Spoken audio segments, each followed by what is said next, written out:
Tudo bem. Boa tarde, amigos da Rede Amparo. É com grande alegria que nós vamos para mais um episódio da nossa campanha Minha História com o Parkinson. Agora vamos lá para a região norte, lá para Manaus, para o coração da Amazônia. E nós vamos conversar com o Cleudo, que é uma pessoa que vive com Parkinson lá em Manaus. Então, primeiro eu queria dar muito boas-vindas ao Cleudo, agradecer imensamente a disponibilidade dele de compartilhar a sua história com os amigos da Rede Amparo, e eu vou passar, então, a palavra para o Cleudo, pedindo para o Cleudo, então, se apresentar. Cleudo, fale um pouquinho de vocês para os amigos da Rede Amparo te conhecerem.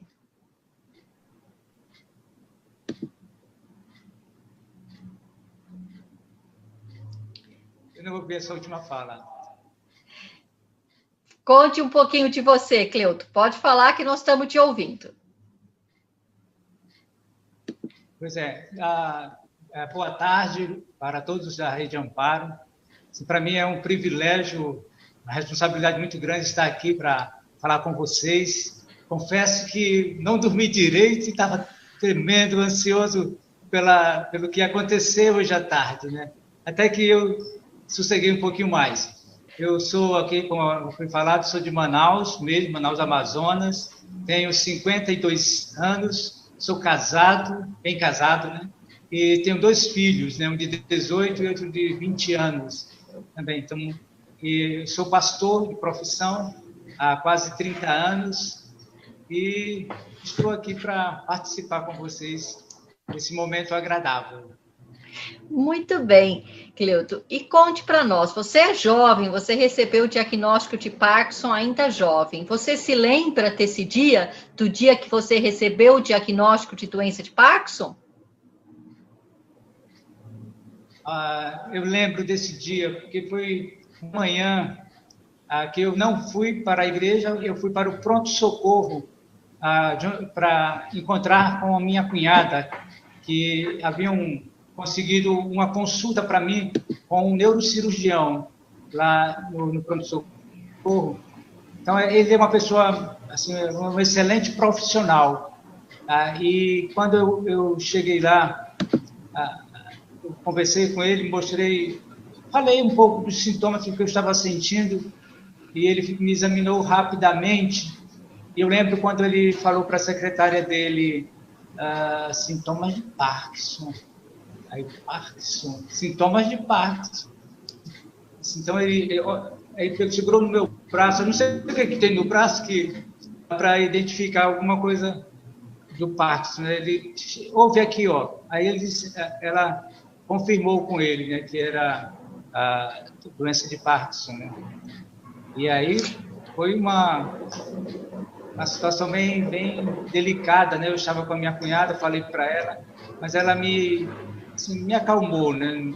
O mundo não acabou ainda não, certo? E a partir daí eu tive que começar a fazer tratamento.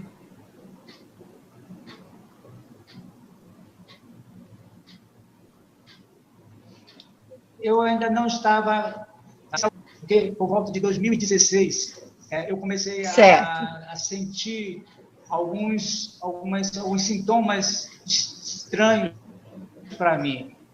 Eu terminava de dar um estudo, digamos, de 50 minutos e eu sentia um cansaço fora do normal. Eu sentava e me abaixava para poder respirar. E eu dizia para minha esposa, meu anjo, eu não estou bem, alguma coisa está acontecendo, acho que eu estou com problema no coração. E problema de coração, aí tanto que eu comecei a procurar vários cardiologistas, para ver se era problema de coração. E eles, então, passavam eu fazer alguns exame de esteira ergométrica, alguns outros, colocando alguns objetos sobre o peito para ver se havia algum problema. Estava tudo normal. Eu disse, mas não está normal, meu anjo, eu não estou normal, eu não estou bem.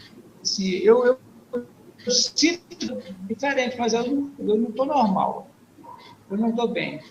Foi assim que eu comecei eu fui em cardiologista, eu fui em pneumatologista, eu fui num otorrino, laringologista também, eu acho.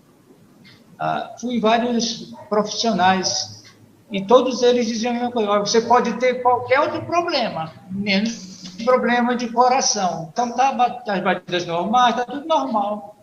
É como se eu quisesse que meu coração tivesse alguma coisa, né? Para justificar o que eu estava sentindo.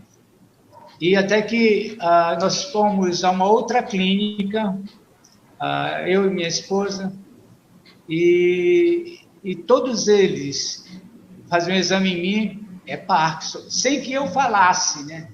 Sem que eu falasse nada para eles, assim, de que era Parkinson. Eles diziam todos eles, bons neurologistas, falaram que era Parkinson. Interessante, né, Cleuto? Eu estou entrando num mundo desconhecido. Eu tenho que aprender a lidar.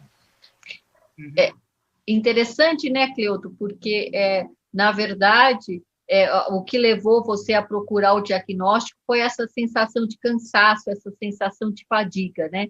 A gente tem conversado com outros amigos com Parkinson que, por exemplo, foram procurar ajuda por causa de dor no corpo, dor no pescoço, dor nas costas, dor na lombar. Então, a gente vê como, muitas vezes, as primeiras alterações não são o tremor, né? Não são aquelas mais características do Parkinson, e o quanto é importante a gente esclarecer isso, né? Porque muitas vezes, como você falou, você rodou em vários médicos, jovem ainda, com um sintoma que não é o mais característico, e o quanto isso dificulta o diagnóstico, né? O quanto isso acaba retardando o diagnóstico. Então, muito importante esse seu relato, como é uma alteração que não é das características, mas que foi a primeira alteração que você sentiu. E Cleuto, qual foi o impacto de ouvir que você tinha Parkinson? Qual foi a primeira coisa que veio à sua cabeça? Qual foi o primeiro fantasma que veio para a sua cabeça? Por incrível que pareça, eu acho que eu fiquei curioso para saber qual era a expectativa de vida de uma pessoa com Parkinson. Eu imaginei assim, acho que é uns 5 anos de vida.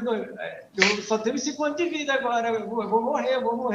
Eu não me desesperei. Na verdade, eu acho que eu comecei até a ser um pouco brincalhão, brincando com a própria situação, né? Mas eu fiquei com aquela sensação, eu preciso saber quantos anos eu ainda tenho de vida, se é com 5 anos, se é com 10 anos, porque eu sei que o Alzheimer, né, as pessoas duram em torno de 5 anos, na média, né? Mas aí o Parkinson eu não sabia, não conhecia praticamente nada sobre o Parkinson. Tanto para mim, Parkinson é tremer a mão, tremer o braço, tremer as pernas. E naquele momento, eu não tinha problema de tremor, não era tremores no corpo. Hoje eu tenho diversos tipos de tremores diferentes. Até esses últimos dias, o antebraço, eu fico em uma determinada posição. Nessa parte aqui entre o braço e o antebraço. Não sei se tem a ver com o Parkinson, mas de vez em quando me chama a atenção, porque ele fica batendo aqui. E aonde você foi procurar informação, Cleuto? Quando você queria saber quantos anos você tinha de vida, como é que você foi se informar? Onde você foi procurar informação para saber quantos anos ainda te restavam? Eu confesso que foi na internet, né, no Wikimedia, para ver os sintomas do Parkinson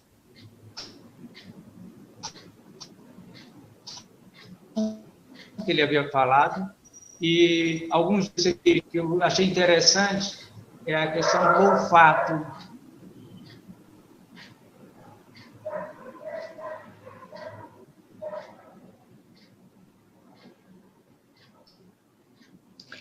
Nós, Cleudo? Ficou, Cleudo, a internet... E a comida do lado está queimando e eu não estou conseguindo sentir o cheiro certo. da fumaça. Cleudo, a conexão tá falhando um pouquinho. Repete um pouquinho para nós. Você foi na internet, você foi na Wikipédia, e tá aí o que você encontrou? Você encontrou, né, que a perda de olfato fazia parte da doença, e tá aí você sabia que você também tinha essa perda de olfato. Foi isso que eu entendi? Foi, exatamente. E quando você viu que na relação a perda de olfato, a questão da falta a dificuldade de respirar, porque a dor no meu peito me levou à dificuldade de respirar, a questão de andar com os ombros para frente, como se fosse um velho. De vez em quando acontece isso comigo. Se eu esqueço o remédio em casa e estou, digamos, no centro da cidade, eu já começo a sentir assim meu corpo encurvar para frente e dificuldade de respiração. Essa dificuldade, porque Manaus é uma cidade muito quente e o calor ele me maltrata, assim, uma coisa que me maltrata aqui em Manaus. Isso é uma região fria. Foi maravilhoso, assim, eu subi montanhas, certo? Então não tive tanta dificuldade. Mas aqui o calor é intenso. Eu não me acostumo com isso, né? Eu me sinto enfraquecido. Eu tive aí na região. Eu já tive aí em visita em Manaus 2 vezes, não peguei a época das chuvas, então eu não peguei a pior época, mas mesmo assim sofri com o abafamento também, sofri com esse calor, com essa umidade. E Cleudo, e como você ficou? Primeiro você ficou feliz porque viu que não ia morrer, viu que o Parkinson não mata ninguém. Mas daí você descobriu que o Parkinson tinha outras alterações. Como foi para você descobrir isso? Quer dizer, você descobriu que o Parkinson era muito mais do que o tremor, mas a boa notícia é que você descobriu que o Parkinson, coitado, não mata ninguém. Como foi, a partir daí, você conviver com a doença? Não, acho que uma das coisas difíceis para mim foi a questão do medicamento, certo? Porque aqui em Manaus existem alguns medicamentos para Parkinson que é difícil de você encontrar. Você tem o dinheiro para comprar, mas não tem o produto, não é oferecido assim. Porque, embora o Parkinson, muita gente tenha, às vezes até sem saber, mas aqui em Manaus algumas coisas são difíceis de encontrar. Então, tinha um remédio que era para eu tomar como coadjuvante do Prolopa, né? Era o Prolopa mais o outro. Eu não lembro o nome dele agora, porque os nomes são meio estranhos, né? Mas eu não encontrava o coadjuvante. E aí eu acabava, meu corpo não respondia bem ao tratamento, certo? E uma coisa que eu percebi que me prejudicou era a questão, como eu não gostava de tomar medicamento, tomar remédio, eu atrasava os horários que foram estabelecidos pelo médico, que era 6 da manhã, 10 horas da manhã, 2 horas da tarde, 18 horas e 22 horas. Então, às vezes eu esquecia. Então, isso fez com que o remédio não fizesse muito efeito, porque eu estava negligenciando os horários. E eu só percebi isso quando eu fui numa consulta lá no laboratório, no ambulatório Araújo Lima, que é onde temos residentes, né? E os médicos me chamaram a atenção sobre a questão dos horários estabelecidos para tomar o remédio. E eu comecei a criar vergonha, sabe uma coisa? Eu preciso obedecer isso, eu preciso seguir essa regra. E eu melhorei, assim, eu tive uma melhora considerável. Ainda tenho os sintomas? Tenho, mas diminuiu com a rotina que foi estabelecida. Muito importante seu depoimento, né, Cleuto? Porque realmente, às vezes, tem pessoas com Parkinson que tomam 15 comprimidos por dia, 18 comprimidos por dia, e é difícil gerenciar toda essa medicação, né? Então, acabam não respeitando o horário, fazendo ajustes, e como você mesmo falou, né?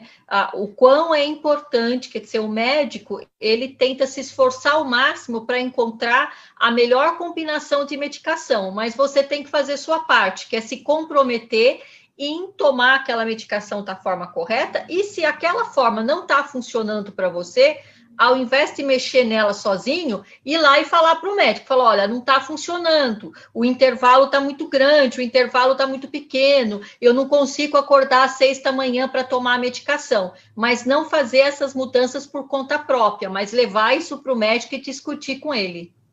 Uma mudança que eu fiz, assim, como eu estava, às vezes, sentindo forte o sintoma, às vezes de enfraquecimento, de moleza, de dificuldade, várias coisas ao mesmo tempo, eu quebrava o remédio ao meio, eu triturava o remédio com a intenção de ele fazer efeito rápido no meu organismo. Eu queria sair daquela situação, certo? E ele disse, não faça isso, não.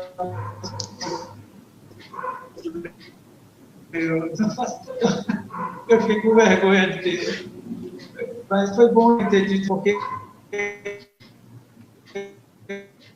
o remédio ele é preparado para o sistema. Eu não estava deixando. Exatamente, o remédio ele já tem um revestimento para ele ser liberado lentamente, então se você amassa, você destrói esse revestimento e tá aí o efeito dele fica modificado. Cleuto, eu vou pedir para você falar um pouquinho mais perto do computador por causa do som, para a gente te ouvir melhor, que o som, isso, está um pouquinho distante.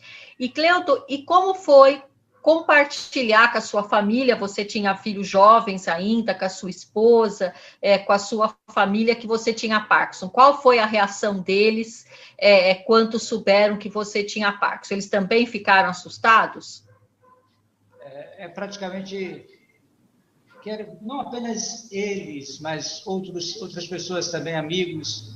Assim, quando eu falava que era Parkinson, eles diziam que não era Parkinson.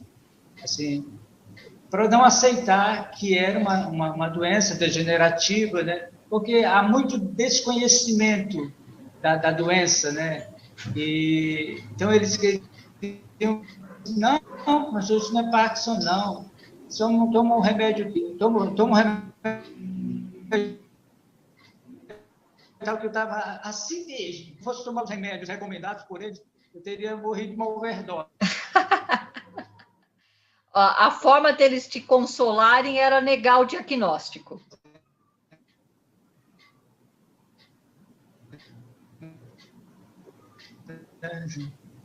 Mas de uma família, irmãos, nenhum teve Parkinson, só eu, certo? Mas depois, ou acho que um pouquinho antes, na verdade, a minha mãe, ela ficou muito debilitada fisicamente e ela começou a apresentar sintomas do Parkinson. Só que dela era aquele sintoma, principalmente da mão, né? Não era o corpo Sim. todo, era só a questão da mão. Só que a mamãe tinha seus 77 anos, eu só tinha 49. Então, mas ele foi dito para mim, olha, doença de Parkinson precoce, é difícil acontecer, mas acontece em pessoas mais novas. Aí falaram de um ator americano que hoje ele investe muito no tratamento do Parkinson, porque ele tem Parkinson também. Ele pegou com 25 anos, assim, aí coisas desse tipo. Mas não foi fácil. Eles têm um carinho muito grande para mim, eu não posso adoecer. Se acontecer alguma coisa comigo e eu não informar para eles, aí eles ficam chateados. Claro que eu preciso lidar com a doença, eu não posso ficar recorrendo sempre a outros. Mas, graças a Deus, eu sou de uma família grande, onde meus irmãos se colocam à disposição para me ajudar no que for preciso. Então, graças a Deus, por esse apoio que eu tenho da minha família. E como tem sido a conviver com o Parkinson esses anos? o que você perdeu, o que você aprendeu com essa convivência com o Parkinson nesses anos? Eu tenho uma falha. Eu sou muito, embora casado, mas eu sou muito independente. Eu não gosto de depender dos outros, nem ficar dependendo da minha esposa. Mas existem momentos que eu não consigo fazer o que eu tenho que fazer. A minha esposa, ela é pastora também, né? Então, há momentos ao longo do ano em que eu acabo transferindo a autoridade para ela, para assim eu poder me tratar, certo? Então, essa independência que está se transformando em dependência é o que me incomoda. Eu gosto de dirigir carro. Aí, graças a Deus, meu filho tirou a CNH dele e ele é meu motorista agora, porque tem dias que eu não gosto de colocar em risco a vida dos outros. Assim, eu não estou bem para dirigir. Eu fico tipo com labirintite, meio tonto, assim, e isso acaba prejudicando. Olha que lição. Só que a gente está reformando a nossa casa num local distante, e meu filho está acordando 5 horas da manhã para ir trabalhar, aí ele não pode me levar. Aí o que acontece? Lá vai eu no carro, mas um desses dias meu corpo esquenta quando eu estou debaixo de uma ansiedade por causa da doença, né? Um calor, eu já sei que não estou bem. E aí eu tenho evitado a direção por causa disso. Então, são coisas que a gente precisa do carro para tudo. Aqui em Manaus, principalmente. Se você for andar no sol quente, você sai torradinho de lá. Olha que depoimento mais importante, Cleuto, porque é difícil mesmo, né? É muito difícil para uma pessoa que sempre foi independente, você está falando, né? Ter que delegar tarefas para sua esposa, ter que compartilhar com ela algumas responsabilidades, depender do filho para poder dirigir um dia que você não está bem. Essa sua consciência, né, de conseguir se autoavaliar e não colocar em risco o outro, e não colocar em risco você mesmo. Olha quanta coisa importante que você está aí compartilhando conosco, né? Coisas muito importantes, porque fazem parte, acho que, da vida de todas as pessoas que vivem uma doença crônica, né? Aprender a pedir ajuda, aprender a aceitar essa vulnerabilidade, que tem dias que está melhor, que tem dias que está pior, e essa sua capacidade de se autoavaliar, né? De não ser, como a gente chama, teimoso, né? De se perceber e fazer essa avaliação de que, olha, não posso colocar o outro em risco. Então, minha gratidão por esse depoimento, porque é um depoimento muito, muito importante. Eu moro na casa pastoral, que é ao lado da igreja. Eu sou pastor de aproximadamente 100 pessoas. E eles ficam me observando. Eles não querem nem que eu levante a cadeira. Eles dizem, mas gente, eu estou bem, eu estou normal. Quando eu não estou bem, eu digo para eles, olha, não estou bem hoje. Certo? O que acontece? Quando eu tenho dias, por causa da movimentação na igreja, eu tenho que, terminou a programação, eu subo a escada, vou lá para cima, porque eu não tenho força nem para conversar. Não tenho força para conversar, para pensar, eu fico muito desgastado. Às vezes sem ter feito nada, só estar ali. E aí eu tenho que sair do meio deles e ir para minha casa. Isso me incomoda, mas eles entendem perfeitamente. É tanto que já falei em sair, não, pastor, não sai agora não. Fique aí, não. A gente esteve com o senhor na alegria, vai que ele está com o senhor na tristeza também, não se preocupe não. A gente toca e leva o serviço adiante. Mas o mais importante, né, Cleuto, eles veem verdade em você, né? Você não tenta esconder nada, você não tenta... Isso é muito, muito importante, né? Que as pessoas vejam a sua sinceridade e não tentar esconder a sua vulnerabilidade, né? Isso é uma grande lição, acho que para as pessoas com Parkinson, acho que mais difícil para os homens do que para as mulheres, talvez mais difícil ainda, a gente tem conversado bastante sobre isso, né?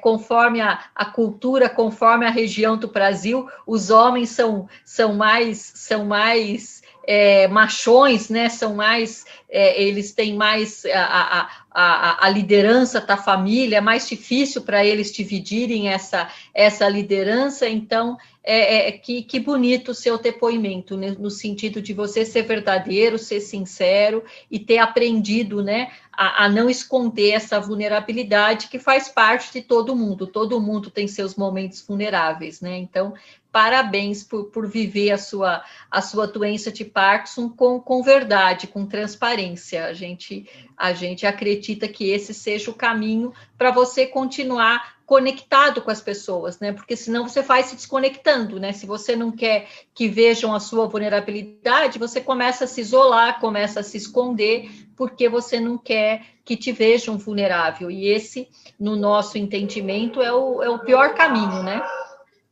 Tem que tomar cuidado para não... Será aquele sentimento de autocomiseração, de coitadinho dele? Não. É um problema, a gente está tratando, graças a Deus, o meu corpo está respondendo muito bem ao tratamento, então, mas eu não gosto que fiquem com peninha de mim. Então, e assim, a gente está levando, eu estou aprendendo um pouquinho a lidar com a situação, assim, de saber resolver um problema no meu corpo quando ele aparece. Então, isso para mim tem sido muito bom, amadurecimento. Tem gente que sugere, olha, lá em Curitiba, lá em Campinas, estão fazendo experiência para colocar um chipzinho aqui, alguma coisa. Mas eu não acho que seja necessário nesse momento. Mas, se for preciso... E, Cleuto, além do problema da medicação, me conte um pouquinho, eu vou pedir para você chegar mais perto do computador de novo, para você me contar um pouquinho o que Manaus tem de bom e o que Manaus precisa melhorar para quem vive com Parkinson. O que Manaus oferece de bom e o que Manaus precisa melhorar para acolher a pessoa com Parkinson. Olha, eu acho que Manaus precisa melhorar a questão do medicamento, assim, de tornar um medicamento mais fácil de chegar a quem precisa, né? Tem postos de saúde que dão esses remédios, que é caro, é um pouco caro. Para nós é caro, né? 80, 100 reais, para mim é caro. Para os médicos não são, né? Eles ganham muito bem. Mas... Não, para a maioria da população brasileira, né? Porque para uma pessoa com uma aposentadoria... Não é uma caixa, eu saio às vezes com uma caixa, 5 caixas de um, 5 caixas do outro, são 10 caixas. Se eu fosse comprar isso aqui, realmente sair caro. Não, e sem dúvida é um direito, né? Ele é uma medicação que pelo menos uma grande parte dessa medicação está na lista dos remédios a serem disponibilizados. Então, é um direito de todo cidadão. A gente precisa fazer esse direito ser real, quer dizer, ele está disponível, né? Eu tive aí em Manaus, em algumas, conversando com várias pessoas com Parkinson, e eles reclamaram tanto do acesso da medicação, mas reclamaram também da dificuldade de marcar consulta no serviço público. Muitas vezes marcam a consulta, vão fazer a consulta, o médico faltou, o médico não está, aí remarcam para frente, reclamaram que muitas vezes o telefone que se usa para marcar a consulta, ninguém consegue falar no telefone. Você usa o serviço público, Cleudo, de saúde? Realmente existe essa dificuldade. Para mim, às vezes, é um pouco mais fácil conseguir no público, porque temos uma jovem senhora da igreja que trabalha lá dentro, né? Então, ela consegue, às vezes, marcar uma consulta para mim. Quando não, eu vou particular. No início do Parkinson, quando eu estava fazendo a série de exames, saiu bastante caro para a gente, mas uma jovem que era aqui da igreja, que foi para a Suíça, morar lá, ela ficou sabendo e ela ficou muito preocupada com isso, né? Muito preocupada comigo. Aí ela decidiu investir no meu tratamento. Assim. E o dinheiro que ela enviou foi exatamente o que eu precisava. Quando eu terminei de fazer os exames, cessou a bênção, né? Mas para você que é um homem de fé, né, Cleuto, Deus providencia, né? Pois é.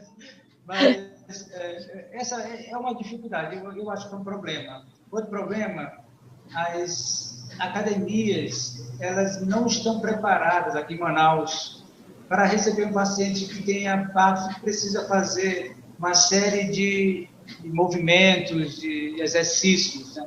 Eu cheguei a entrar numa academia, só que eu percebi que determinados movimentos praticados muitas vezes geram um tremor no meu corpo, gerava um tremor, assim, e ficava com aquela movimentação descontrolada, né? Aí eu parei, eu fiquei com receio de continuar e fazer movimentos errados.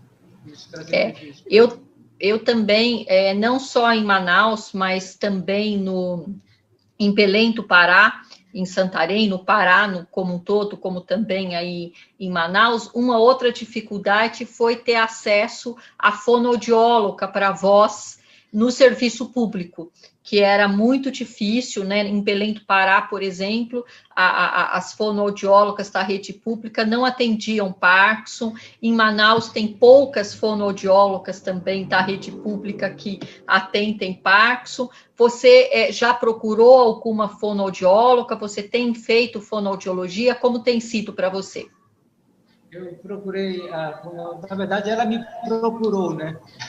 Porque é uma amiga nossa, esposa de um advogado da igreja, e ela, sabendo do meu caso, da minha situação, ela se ofereceu assim, para que eu pudesse fazer algumas sessões de fonoaudiólogo. E foi muito bom, mas bem no início mesmo do tratamento. Aí eu já faz mais de anos que eu não vou lá, né, que eu não a procuro para continuar fazendo tratamento. Mas eu fiz algumas sessões, acho que umas 10. E para você que é pastor é fundamental, porque a voz é seu instrumento de trabalho, né, Cleuto? Então é fundamental. Mas o seu médico não te recomendou, não te encaminhou para a fonoaudiologia de algum serviço público aí em Manaus. Eu acho que essa é uma questão também que eu acho que vale a pena a gente conversar, porque a gente tem que né, juntos conseguir fazer um esforço para melhorar, como você está falando, né, o acesso à fisioterapia, à atividade física especializada para pessoas com Parkinson, à fonoaudiologia, esse tipo de serviço para as pessoas que vivem com Parkinson aí na região norte, né? Então, lá no Amapá, lá em Macapá, tem um serviço muito bom que é ligado à Universidade Federal. Aí em Manaus, com o professor Renato, com o professor Rafael, agora com o professor Pedro, a gente sabe também que na Universidade Federal eles estão numa luta aí para conseguir fazer um centro que ofereça esse cuidado para pessoas com Parkinson, mas o número de pessoas atendidas é muito pequeno, né? A gente precisa ampliar isso para a rede SUS aí de toda essa região, para que todas as pessoas com Parkinson possam ter acesso, né? Possam ser beneficiadas. Esse a gente tem apoiado muito, né? Tanto o Pará, quanto o Amapá, quanto o Amazonas, nessa luta para a gente tentar melhorar aí esse acesso a esses serviços para as pessoas vivendo com Parkinson aí nessa região. Muito diferente, né? Na semana passada, a gente estava falando com a Marina, que mora aqui numa cidade no interior de São Paulo, é uma cidade muito rica aqui no interior de São Paulo, que é São José, e ela estava falando que ela estava encantada com o serviço público oferecido para a pessoa com Parkinson. Então, a gente vê essas diferenças pelo Brasil, né? Então, a gente precisa lutar para que todas as pessoas que vivem com Parkinson no Brasil tenham acesso a esse serviço de qualidade especializado. Cleuto, você estava me falando, né? Você já falou várias vezes, né? Da importância dessa comunidade que é a sua igreja, né? A sua comunidade, que é esse grupo de pessoas que fazem parte aí da sua rede de apoio, além da sua família. Fala um pouquinho para nós qual a importância de se sentir, então, acolhido, de se sentir apoiado, não só pela sua família, mas por todos esses amigos que, como você falou, sabem e já se oferecem para ajudar, para te acolher. Você falou que os seus amigos falaram, não, não, pastor, é na alegria e na tristeza. Conta para nós a importância disso para você. Olha, eu fico até emocionado, porque a igreja que eu pastoreio, ela é conhecida no meio das outras, a igreja do amor. Assim, nós nos amamos muito, nos importamos muito uns com os outros, e isso me faz bem, assim, porque o Parkinson, ele afeta muito o emocional. Ano passado, foi esse ano, não foi ano passado, esse ano foi a pandemia. A minha esposa precisou viajar com o meu filho, que eles tirar o visto dele para ir aos Estados Unidos. Eles foram para Recife. A minha esposa e meu filho foram para Recife. Lá em Recife, nós praticamente não conhecemos ninguém. E deu uma série de problemas a passagem deles. Eles tiveram que ir para a casa de uma pessoa que era conhecida de outra pessoa. E isso, o dia passando. E chegou meia-noite e ela teve que ir para um local de favela, zona vermelha. E aí ela liga para mim: Cleuto, me tira daqui o quanto antes. Me tira daqui, tira a gente daqui o quanto antes. Foi o momento mais difícil desse período do Parkinson, né? Assim, ver minha esposa e meu filho numa situação crítica. Mas, graças a Deus, que o meu outro filho ficou.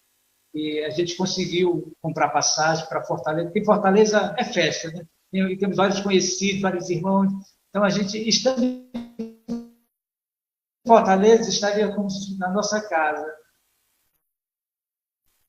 E graças a Deus,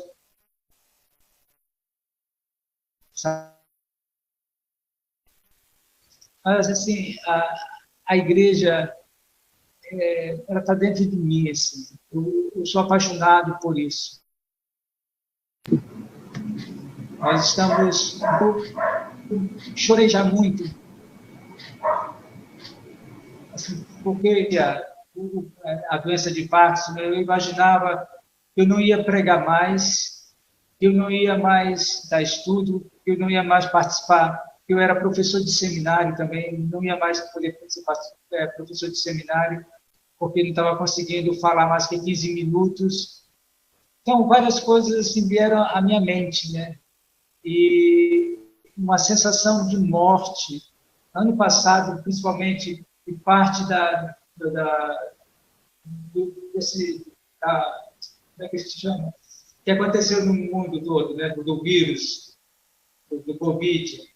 Certo? Minha mãe estava acamada durante mais de 5 anos, faleceu recentemente. Então, muitas coisas aconteceram. Então, veio um momento difícil, um momento muito difícil. Mas, de vez em quando, chegava um pastor, estou orando pelo Senhor. Pastor, estou orando pelo Senhor. Ligavam para mim. E eu gosto muito das irmãs idosas. E teve um momento aqui em Manaus que a gente teve que fechar as portas por causa do vírus, né? E eu sentia muito por elas, porque elas esperavam o horário do culto para pegar o transporte fornecido pela igreja para vir para cá. E foi tirado delas esse desejo, elas eram do grupo de risco.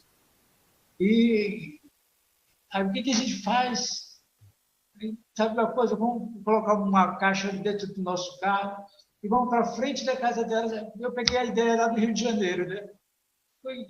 E falamos algumas palavras de bênção para elas, e oramos e viemos embora. Foi tão bom, tão maravilhoso a gente buscar algumas alternativas para fazer algumas coisas. Então, essas coisas todas tá dentro de mim, eu gosto de fazer isso. E de repente eu estou me sentindo limitado. Tem dias assim, porque quando vem as emoções, os problemas começam a vir, assim, dá um desânimo muito grande. Mas aí a igreja me ajuda e eu ajudo a igreja também. Assim, nós nos ajudamos mutuamente. E não apenas, eles me ajudam apenas com oração, mas se eu precisar financeiramente, a igreja está disponível a me ajudar sem problema nenhum. Então, é o que eu gosto de fazer. Você falou, agora você foi além, né, Cleuta? Eu perguntei da importância dessa rede de apoio e você já falou de outro ponto que é muito importante, né? Que é uma vida com propósito, né? Você tem uma vida com propósito, uma vida que tá conectada com o outro, que está a propósito de servir o outro, né? E o quanto isso é importante no enfrentamento de uma doença com Parkinson, né? O quanto é importante você continuar fazendo o que você gosta, continuar fazendo o que você acredita, né? Eu acho que esse a gente tem conversado com várias pessoas com Parkinson e isso também tem ficado muito claro, não só a importância dessa rede de apoio, como também a importância de continuar se fazendo coisas as quais você acredita, das quais você gosta, né? Eu acho que esse é um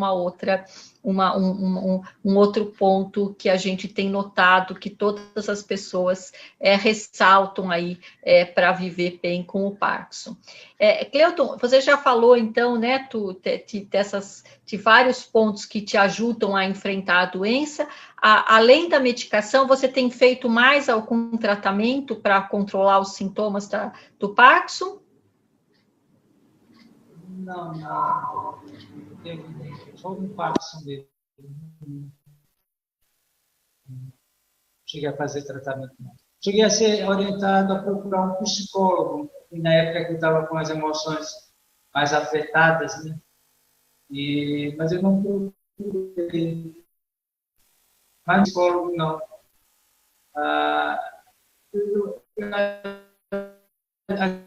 Às vezes era mais receio de eu não conseguir 15 minutos sem ficar agoniado.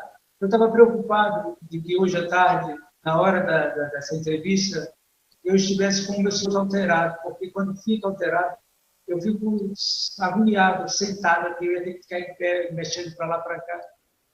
Isso me dá agonia, às vezes. Assim. Mas isso é comum, né? A gente sabe que a ansiedade, né? As pessoas com Parkinson ficam mais vulneráveis à ansiedade, né? A essas crises ansiosas. Então, faz parte da doença e você tem toda a razão. Tem algumas técnicas da psicologia que têm mostrado resultados muito bons para o controle da ansiedade, que técnicas muito práticas, você observar, né, quer dizer, quando vem os primeiros sinais dessa ansiedade, você já fazer algumas respirações, alguns pensamentos para evitar que essa crise ansiosa venha. Então, a gente chama de técnica cognitivo-comportamental e, sem dúvida nenhuma, acho que é mais um ponto mesmo para a gente lutar aí para ter em Manaus, para que todas as pessoas tenham acesso, porque realmente é muito comum, né? Essas crises ansiosas fazem parte da doença de Parkinson mesmo. E Cleuto, quais são os planos para o futuro? O que você planeja aí para o seu futuro, para o futuro da sua família? Além de tomar vacina, né? Essa semana aqui a gente falou tanto em vacina. O primeiro plano para o futuro é que todos nós consigamos tomar vacina.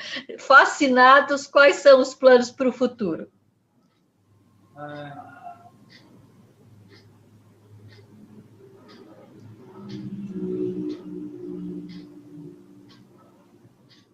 Fala um pouquinho mais perto do computador para a gente te ouvir melhor, Cleuto. Tem uma casa que eu comprei alguns anos atrás. Eu tenho um plano de concluir essa casa, assim, de termos uma casa, a nossa família tem uma casa mesmo, de curtir nossa vida. Curtir meus netinhos quando chegarem, né? E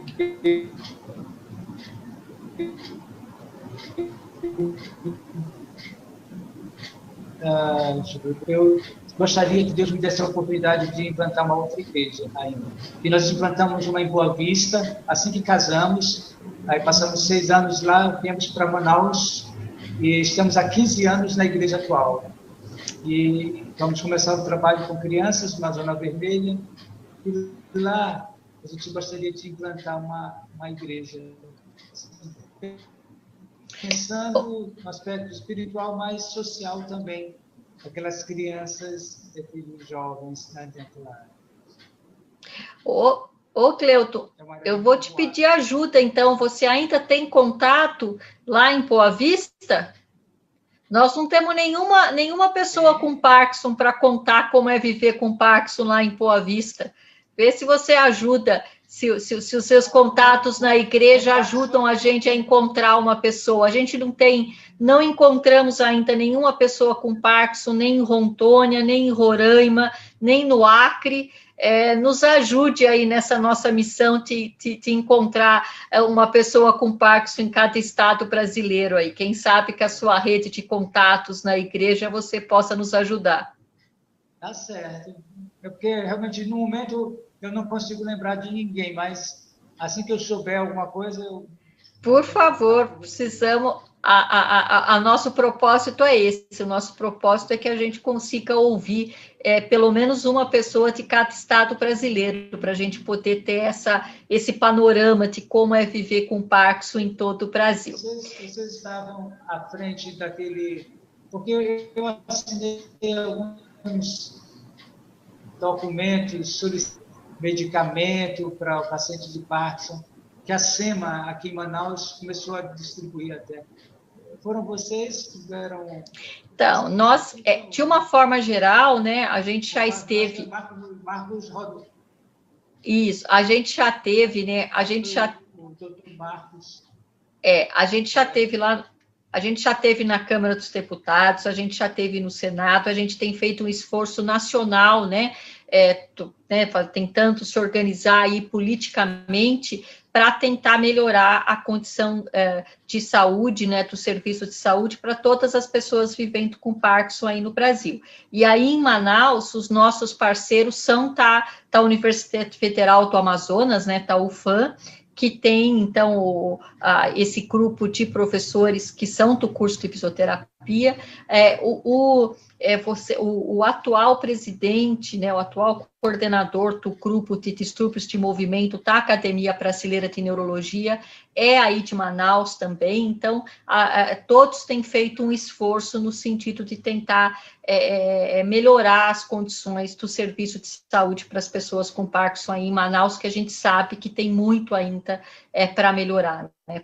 A gente precisa avançar bastante. E, Cleuto, qual que é a mensagem que você deixa para as pessoas que estão vivendo com Parkinson, que estão nos ouvindo? Qual que é a receita do Cleuto para conviver com o Parkinson? Eu até escrevi aqui, seja mais empático, seja mais paciente. Não é fácil lidar com os sintomas.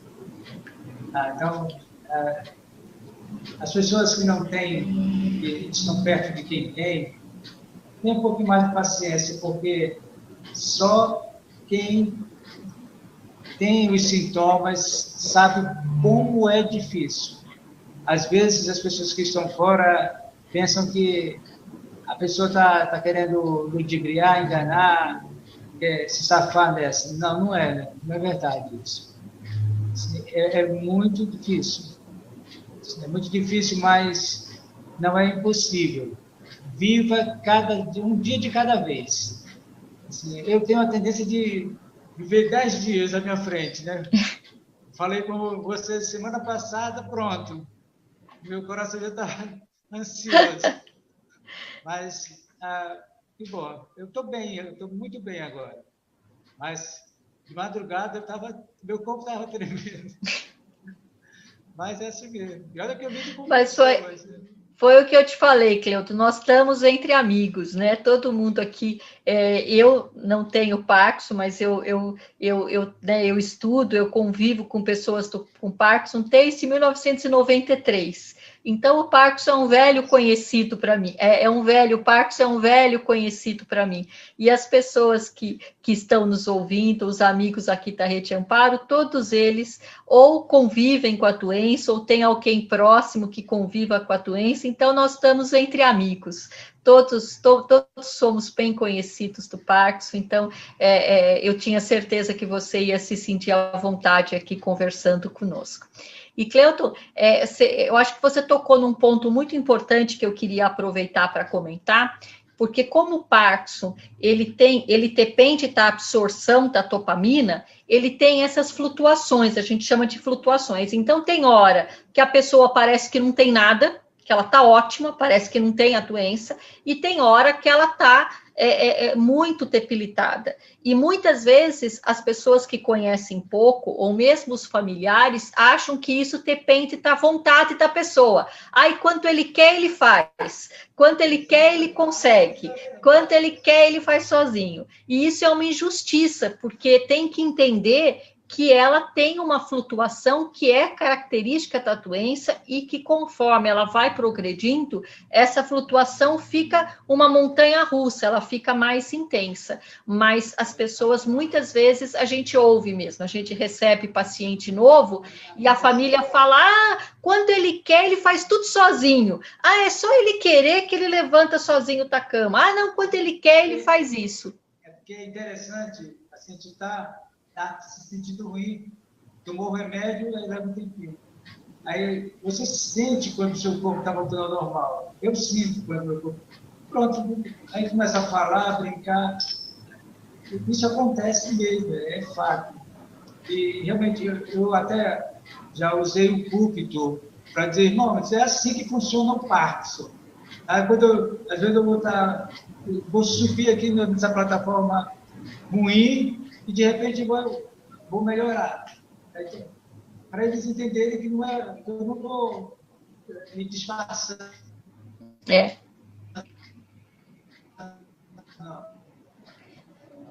Mas foi muito importante você comentar isso, porque é muito comum isso, a família achar que depende da vontade da pessoa, que quando a pessoa tem vontade fica boa, quando a pessoa não tem vontade fica ruim.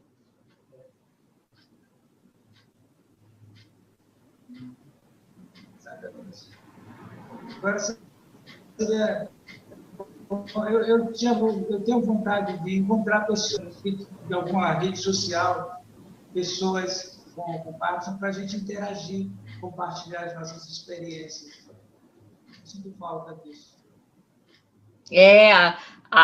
Quando eu estive aí em Manaus, a gente conversou bastante sobre isso, né? Sobre como seria importante que vocês se reunissem, que algumas pessoas com Parkinson se reunissem, para começar, né? Eu sempre falo, não precisa começar com uma associação que tem a parte burocrática, que tem que fazer documento, tem que abrir firma, mas que faça só grupos de apoio, grupos que se reúnem uma vez a cada 15 dias, uma vez por mês, para conversarem, e assim a coisa vai progredindo, a coisa vai indo, né? Então, não precisa começar com a parte mais complicada. Comecem só se encontrando, se reunindo, conversando, compartilhando. Hoje a internet facilita muito isso, então a gente está torcendo muito e nós vamos apoiar, quer dizer, quando alguém tiver aí a iniciativa de começar esse grupo, quem sabe vai ser você, Cleuto, que vai começar a fazer esse grupo de apoio,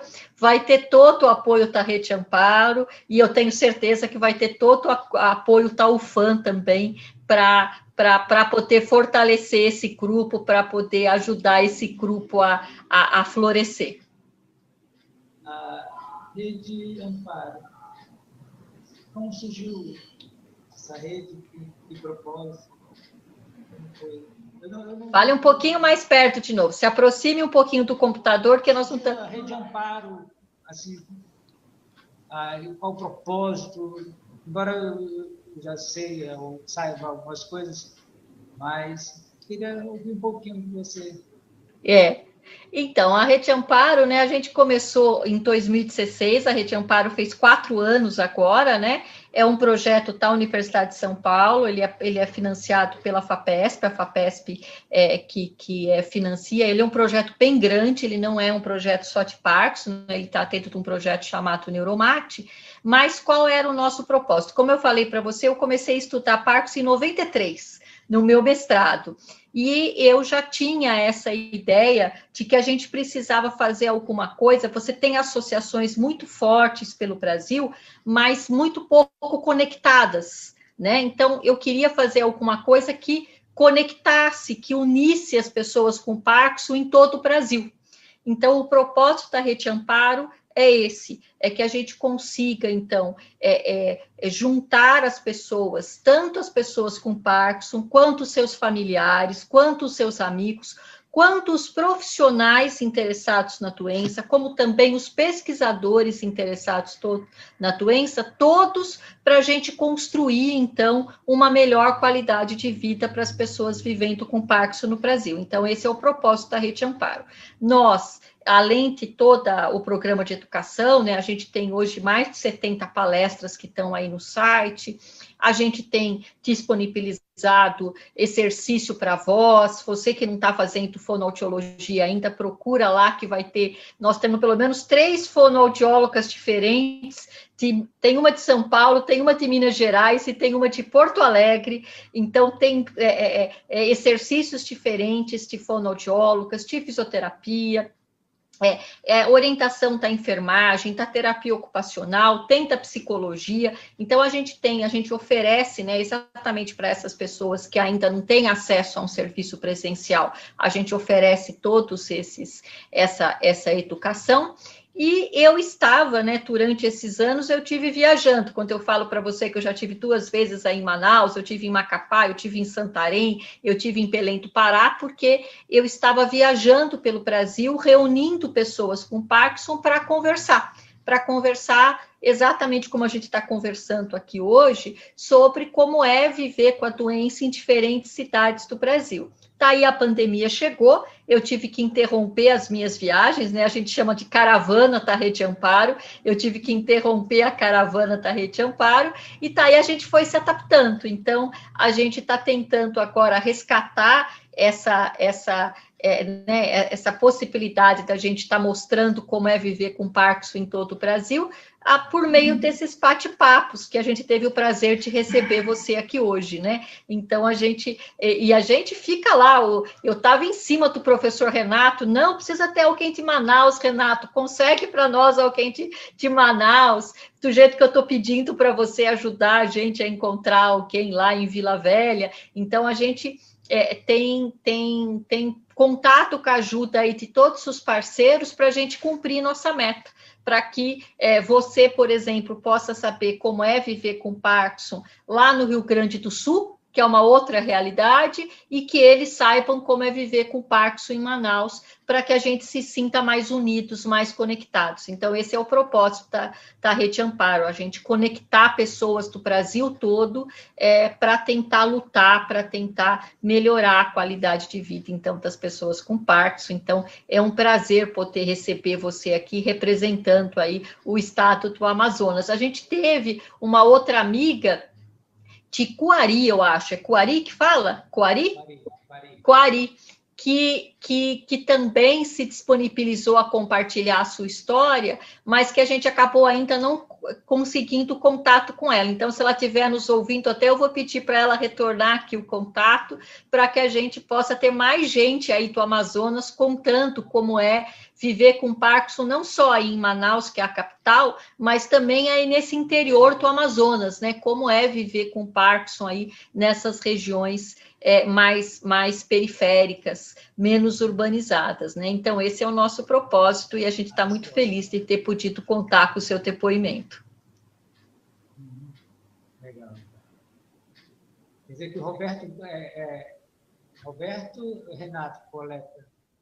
O Renato, Foi o professor Renato aí que me ajudou a chegar até você. Eu agradeço muito a ele. Eu vi que hoje no Instagram ele curtiu lá que a nossa conversa ia ser hoje. Se ele estiver nos ouvindo, um grande abraço aí para o pessoal da UFAM, para o Renato, para o Rafael e para o Pedro. Eu espero que a gente tenha vacina rapidamente para que eu possa voltar aí para Manaus. Eu falo que além de eu gostar muito te ouvir as pessoas com Parkinson, aí na região norte eu aprendi a comer um monte de coisa que eu não comia. Então eu preciso eu aprendi a comer muita coisa que eu não comia. Preciso ir aí renovar o meu estoque. Isso. O tucupi, eu nunca tinha visto tucupi. Eu sou nascida aqui em São Paulo e fui conhecer tucupi no Pará. E agora, toda vez que eu vou para aí, eu coloco um monte de tucupi na mala para trazer. A última vez que eu fui para Manaus, eu fui no supermercado e daí já tinha um tucupi industrializado. Então, eu peguei uma caixa, que era uma caixa de vinho, para poder trazer os tucupi. Trouxe 12 litros de tucupi. Daí, quando eu fui embarcar no avião ainda, a moça lá virou para mim e falou assim, nossa, mas eu não sei se a senhora pode levar tanto tucupi assim. Eu falei, pô, não tem nenhuma lei que... Também. Então, eu estou ansiosa para que a gente possa superar essa pandemia, para que a gente possa conversar pessoalmente. Quando eu for a Manaus, eu faço questão aí de visitar a sua igreja, visitar aí a sua comunidade, te levar o meu abraço pessoalmente, quem sabe te convencer a começar aí um grupo de apoio de pessoas com Parkinson aí. Quem sabe, isso pode acontecer. Tá certo? Então, muitíssimo obrigada. Minha gratidão, Cleuto, por você ter topado falar, apesar da ansiedade, né, apesar do receio, de você ter enfrentado o desafio e ter concordado em conversar com a gente. Nossa gratidão e espero que seja só apenas uma primeira conversa, que a gente continue conectados. Obrigado por tudo também, obrigado por me incluir esse grupo e por estar representando o estado do Amazonas. Deus abençoe a vocês. Sucesso para concretizar a família de vocês.